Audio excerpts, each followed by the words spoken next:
back dear aspirants. So today we will discuss here the modern age division कि किस तरह से modern age का डिवीजन किया गया. ठीक है, तो जैसे चेंजेस हुए एंग्लो सैक्सन स्कूल के कुछ हिस्टोरियन जो थे उन्होंने इसको स्पेशली 2 स्टेजेस में डिवाइड किया. फर्स्ट था द अर्ली मॉडर्न एज जो कि 15 से 18 सेंचुरी के बीच कंसिडर किया जाता है. सेकेंड मॉडर्न एज को 19th सेंचुरी से 21st सेंचुरी के बीच कंसिडर किया जाता है. ठीक है, इसी क्लासिफिकेशन के अकॉर्डिंग हम आज मॉडर्न टाइम्स में रह रहे होंगे, इससे ये स्पष्ट होता है. Okay, so let's begin. जो most famous modern age writers हैं इंग्लिश लिटरेचर में उनके बारे में एक बार यहाँ पर रीड कर लेते हैं. उसके बाद जो MCQs हो गए उन्हें हम डिस्कस करेंगे. एक बात आपको हम नोट करके रखनी होगी, जब तक आप थ्योरी नहीं पढ़ोगे तब तक MCQs प्रैक्टिस का कोई भी मतलब नहीं है. इसलिए अपनी प्रिपरेशन को सॉलिड रखिए, अपना बेस रेडी रखिए. अगर आप सिर्फ MCQ से सोचते हैं कि आप प्रिपरेशन कर लोगे तो ये पॉसिबल नहीं है. इसलिए पहले आप चैनल पर जाइए, थ्योरी पढ़िए या फिर अपनी बुक में से पढ़िए या फिर कहीं से भी आप थ्योरी पहले आपको पढ़नी होगी, उसके बाद ही आप प्रैक्टिस सेट लगाइए. Okay, so here most famous modern age writers in English literature like Robert Bridges यहाँ पर आते हैं जिनका टाइम पीरियड 1844 से 1930 तक माना जाता है. GB Shaw 1856 से 1950 तक उनका time period. WB Yeats, John Galsworthy, George Moore, George Gissing, Rudyard Kipling, H.G. Wells, Joseph Conrad, ये कुछ मॉडर्न एरा के राइटर और नॉवलिस्ट हैं जिनको गिना जाता है जिन्होंने लिटरेचर में अपना योगदान दिया है. ठीक है, Arnold Bennett, GM Hopkins, Walter de la Mare, Samuel Butler जैसे राइटर्स इस मॉडर्न एरा में हमें देखने को मिले. ठीक है, तो जब फर्स्ट वर्ल्ड वॉर का एंड हुआ उसके बाद जो मॉडर्निज्म का ट्रेंड है वो आया. ठीक है, उसमें जो बहुत सारे टर्म इंक्लूड किए गए मॉडर्न एरा के ड्यूरिंग वो है लाइक स्ट्रीम ऑफ कॉन्शियसनेस, जिसको आपने पढ़ा भी होगा, चैनल पर अपलोडेड है, आप शॉर्ट्स में जाके देख सकते हैं. या फिर स्ट्रीम ऑफ कॉन्शियसनेस के बारे में आप पढ़ सकते हैं लाइक वर्जीनिया वुल्फ और डोरोथी रिचर्डसन और हेनरी जेम्स जैसे राइटर्स ने इस टेक्निक को यूज़ किया. स्ट्रीम ऑफ कॉन्शियसनेस जो प्रेजेंट करती है थॉट्स और फीलिंग को जो किसी कैरेक्टर के माइंड में चल रहे होते हैं. इसी तरह से अदर जो टर्म लिटरेचर में हमें देखने को मिले, surrealism, cubism, dadaism, futurism, expressionism, imagism and symbolism, तो इन सभी टर्म को हमें मॉडर्न एरा में हम इन्हें देखते हैं. ठीक है, मॉडर्न एरा में जो सोसाइटी थी उसको स्पेशली 3 ग्रुप्स में डिवाइड किया गया. फर्स्ट ग्रुप यहाँ पर आता है नोबिलिटी का, जिसमें नोबल वगैरह जो मिनिस्टर्स वगैरह होते थे उनको रखते थे. क्लर्जी यानी कि पादरी का एक ग्रुप होता था और कॉमनर्स जिसमें अदर जो जैसे प्रजा टाइप होती है इस तरह के लोग आते थे. तो मॉडर्न एरा में ये भी क्वेश्चन आपसे पुटअप किया जा सकता है कि मॉडर्न एरा को कितने ग्रुप में वहाँ पर डिवाइड किया गया. 3 ग्रुप्स मेनली. नोबिलिटी जिसमें लाइक मिनिस्टर्स, किंग और जो रॉयल होता है राजशाही वगैरह उनके पीपल आते थे. क्लर्जी में पादरी वगैरह और कॉमनर्स जिसमें कॉमन पीपल आते थे यानी कि प्रजा से जो रिलेटेड लोग थे उनको हम यहाँ पर कंसिडर कर सकते हैं. Now the time of MCQs related to modern. Now the term of MCQs practice. Modern age से रिलेटेड जितने भी MCQs हैं उनकी प्रैक्टिस हम करेंगे, बट उससे पहले आपको यहाँ पर जानना होगा. ठीक है, लाइक हमने यहाँ पर क्वेश्चन पुटअप किया, pre Raphaelite poetry is mainly concern with. अब आप इस क्वेश्चन को कैसा आंसर दे पाओगे कि जब आपने थ्योरी ही नहीं रीड की है, तो उससे पहले आपको थ्योरी रीड करनी ही होगी. ठीक है, लाइक प्री रेफ्लेट पोइट्री के बारे में तो सबसे पहले हम इस टर्म को ही जान लेते हैं. ये प्री रेफ्लेट मूवमेंट एक ब्रदरहुड था. ठीक है, जिसको डेजी रोसिटी ने मिड 19th सेंचुरी में स्टार्ट किया था. डेजी Rossetti, John Millais, William Holman Hunt, ये ब्रदरहुड था और इनका चीफ पर्पस था कि जो एकेडमिक स्टाइल ऑफ पेंटिंग है उसमें बदलाव लाना और उसमें सिंप्लिसिटी लाना और ट्रूथफुलनेस लाना और स्पिरिट ऑफ डिवोशन लाना. मेनली इनका ये पर्पस था. ठीक है, 19th सेंचुरी में आया हुआ ग्रुप था. तो अभी आपको पता चला कि क्या कैरेक्टरिस्टिक थी प्री रेफ्लेट की. मेन कैरेक्टरिस्टिक कि जो पेंटिंग का स्टाइल था, ओल्ड स्टाइल था, उसमें उसको रिप्लेस करना. ठीक है, तो अभी आपको इसके बारे में पता चला. अब यहाँ पर पूछा है कि pre Raphaelite poetry is mainly concern with, किससे कंसर्न थी, किससे जुड़ी हुई थी, किससे संबंधित थी. Narrative and style, poetic licence, narrative and nature, form and design. ठीक है, तो ये जो प्री रैफलेट पोइट्री थी, स्पेशली इसका आंसर आपको पता चल गया। फॉर्म एंड डिज़ाइन यानी कि जो पेंटिंग थी, स्टाइल ऑफ पेंटिंग, उसकी फॉर्म और डिज़ाइन में चेंजेस लाना था। 19th century, mid 19th century में ये एक ब्रदरहुड आया था, ठीक है, जिसका मेन पर्पस क्या था इस ब्रदरहुड का? Replace the present academic style of painting, ठीक है। सो इसका राइट आंसर क्या हो जाता है? Form and design. Previous year में पूछा गया क्वेश्चन है, इसको ध्यान से आप रीड करेंगे। नेक्स्ट क्वेश्चन पर चलते हैं। Which of the following is not written by Walter Scott? यहाँ पर आपसे पूछा गया है कि वॉल्टर स्कॉट के द्वारा यहाँ पर कौन सा वर्क नहीं लिखा गया है। आपको अच्छे से रीड करना है। आप इस क्वेश्चन का आंसर तब दे पाएंगे जब आपने वॉल्टर स्कॉट के जितने भी वर्क हैं, फेमस वर्क, उनको सभी को आपने अच्छे से रीड किया होगा, ठीक है। तो ऑप्शंस हैं Ivanhoe, Lady of the Lake, heart of Midlothian, the Well of Loneliness. तो आपको यहाँ पर आंसर बताना है, ठीक है। ये जो वॉल्टर स्कॉट थे, इनका work the Well of loneliness नहीं था, ठीक है। और इसका राइट आंसर क्या है? The Well of loneliness. ये एक लेस्बियन नॉवेल था जिसको ब्रिटिश ऑथर रेडक्लिफ हॉल ने लिखा था और 1928 में इसको जोनाथन केप ने पब्लिश कराया था, ठीक है। कुछ अदर फैक्ट्स के बारे में जान लेते हैं।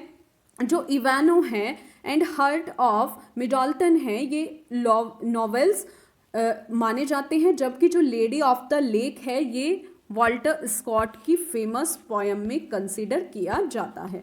Next question, the crab image appears in the poem, कि किस पोयम में क्रैब इमेज दिखाई देती है? Snake, J Alfred Prufrock, love song of J Alfred Prufrock, the hippopotamus sailing to Byzantium. तो किस में ये दिखाई देती है? इसका राइट आंसर हो जाता है love song of J Alfred Prufrock में क्रैब इमेज दिखाई देती है। इसको आप ध्यान रखेंगे। क्रैब यानी कि एक केकड़ा होता है और ये पूछा गया है कि उसकी इमेज किस पोयम में हमें देखने को मिलती है।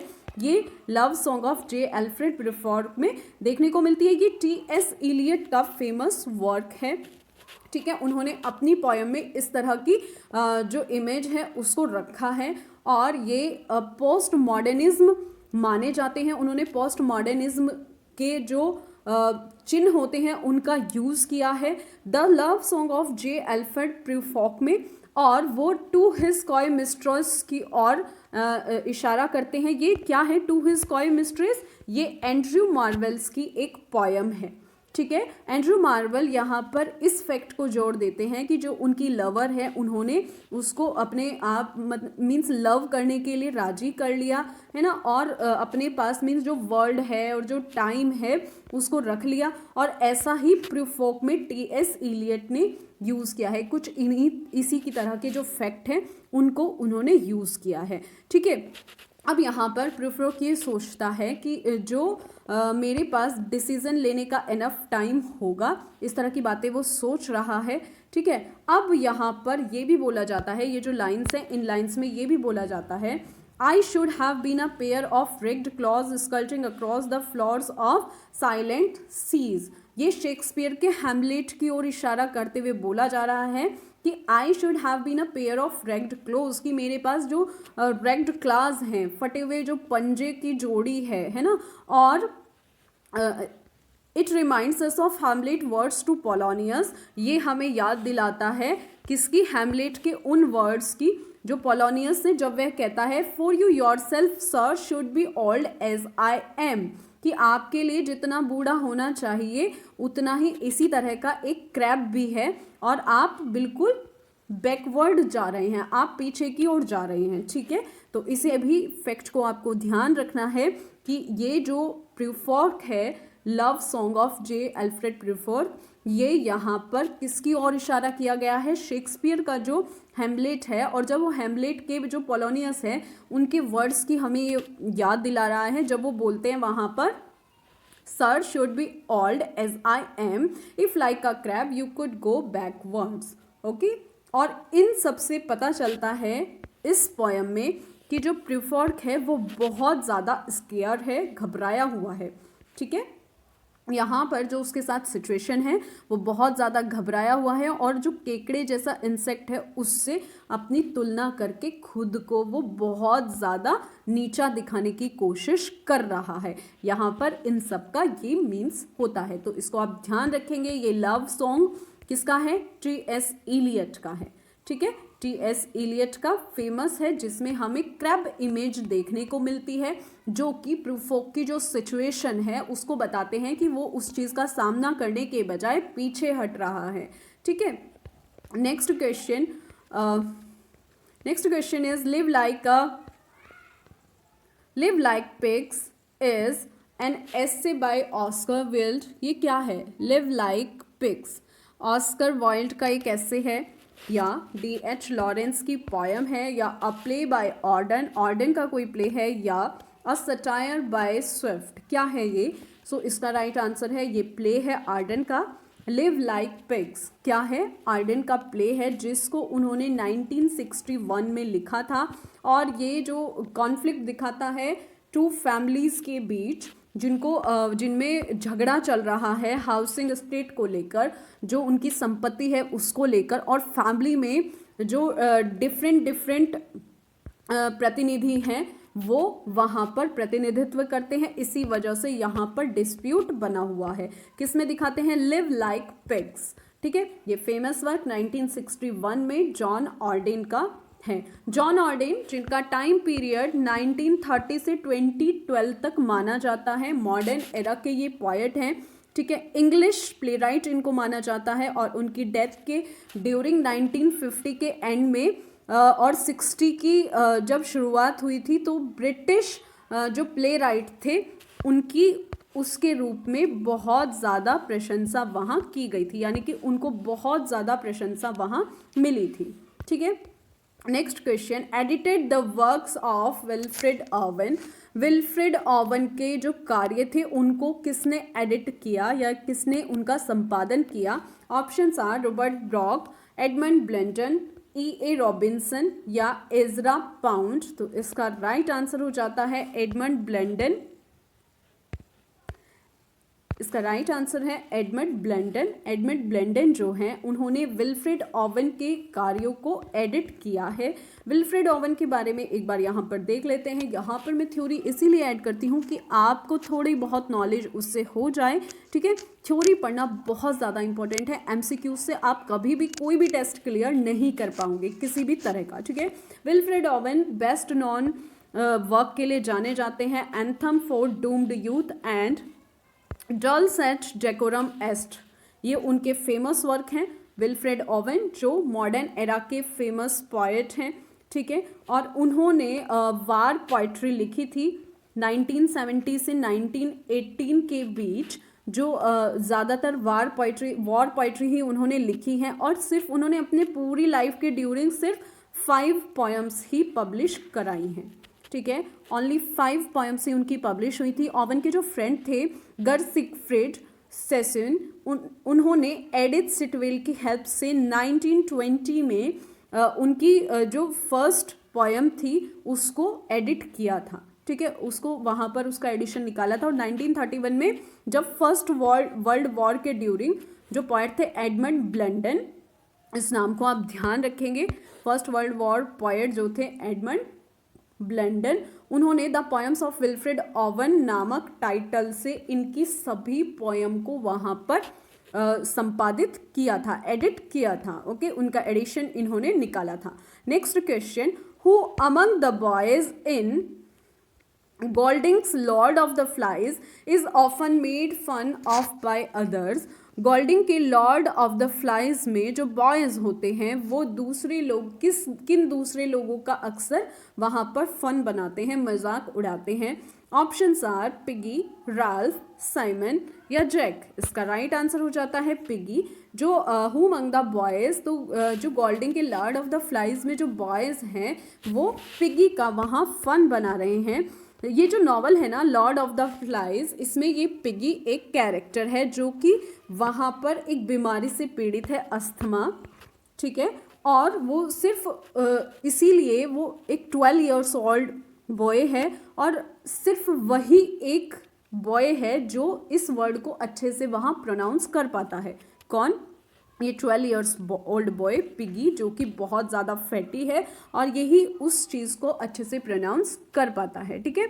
और जो अदर बॉयज़ हैं वो इसको अच्छे से प्रोनाउंस नहीं करते। पिगी उसका रियल नेम नहीं है, बल्कि ये उसका एक निक नेम है, उसका रियल नेम नहीं मालूम। और ये जो उसके स्कूल मेट्स होते हैं, जो उसके साथ पढ़ने वाले होते हैं, वो उसको टीज करते हैं इस नेम से, क्योंकि वो मोटा होता है, ठीक है।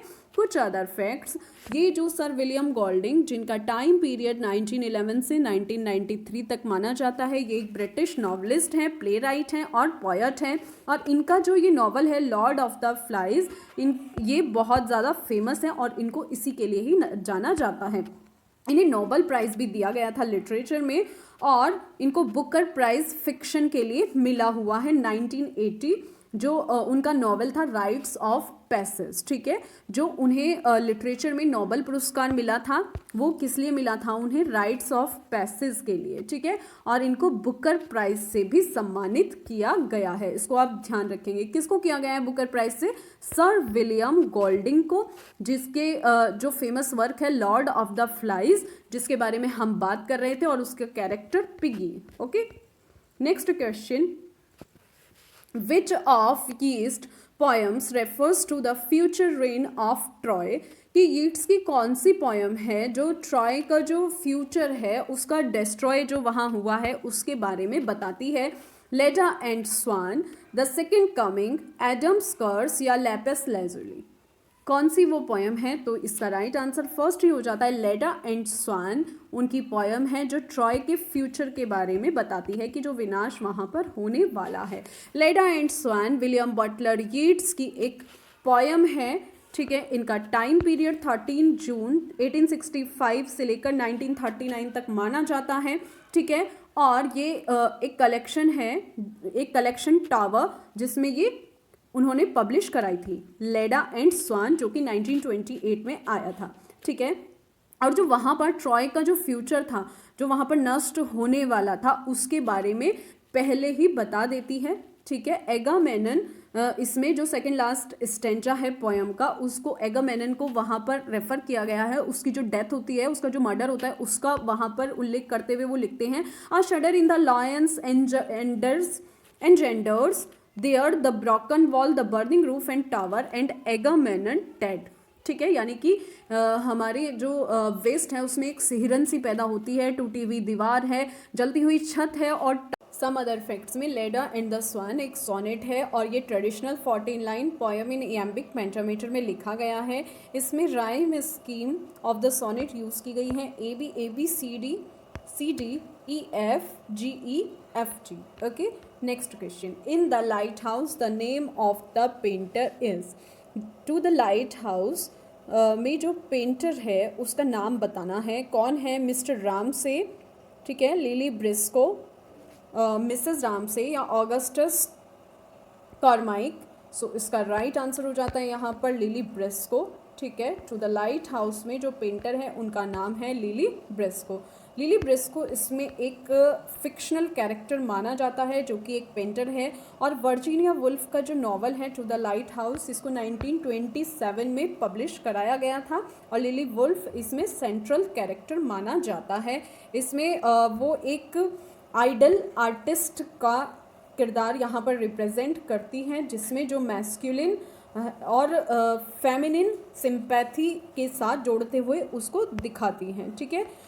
कुछ अदर फैक्ट्स में जो वर्जीनिया वुल्फ हैं उनका ओरिजिनल नाम यहाँ पर एडलिन वर्जीनिया स्टीफन है, जिनका जन्म 25 जनवरी 1882 लंदन में हुआ था, और उनकी डेथ मार्च 28, 1941 में रॉडमेल ससेक्स में हुई थी, ठीक है।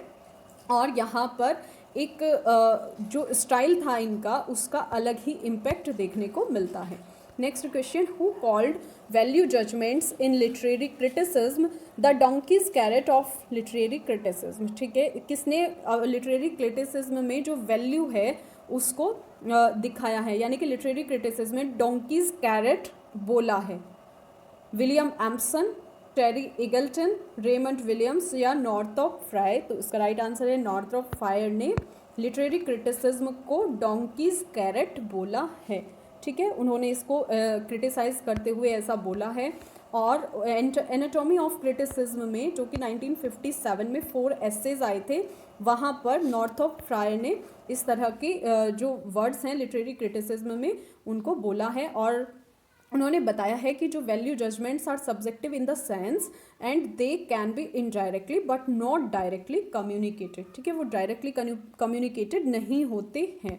Next question, the theory of reader response criticism is associated with. Reader response theory किस से रिलेटेड है? Northrop Frye, Stephen Greenblatt, Jonathan Culler, Stanley Fish. तो ये किससे रिलेटेड है? इसका राइट आंसर स्टैनली फिश से ये रिलेटेड है। जो रीडर रेस्पॉन्स क्रिटिसिज्म है किससे रिलेटेड है? Stanley fish. ठीक है, ये जो स्टैनली फिश हैं, रीडर रेस्पॉन्स क्रिटिसिज्म एक स्कूल है जिसमें जो लिटरेरी थ्योरी है उस पर फोकस किया गया है कि रीडर की जो लिटरेरी थ्योरी है और उनका एक्सपीरियंस है वो दिखाया गया है। और ये रीडर रेस्पॉन्स क्रिटिसिज्म 1960 और 70 के बीच यूएस एंड जर्मनी में नॉर्मन हॉलैंड, स्टैनली फिश और वॉल्फगैंग इजर ने स्टार्ट किया था, जिसमें रोलैंड बार्थ और अदर का भी नाम आता है। ये रीडर रेस्पॉन्स यहाँ पर एक एजेंट के रूप में काम करता है, जो कि उनकी जो आइडेंटिफिकेशन है उसको पहचानता है और जो एक्सप्लेनेशन है उसके माध्यम से इसको पूरा करता हुआ दिखाई देता है। ओके, चैनल को सब्सक्राइब कर दीजिए जिससे कि न्यू वीडियो का नोटिफिकेशन आपको टाइम से मिल जाए। नेक्स्ट सीरीज में मिलते हैं नेक्स्ट क्वेश्चन के साथ।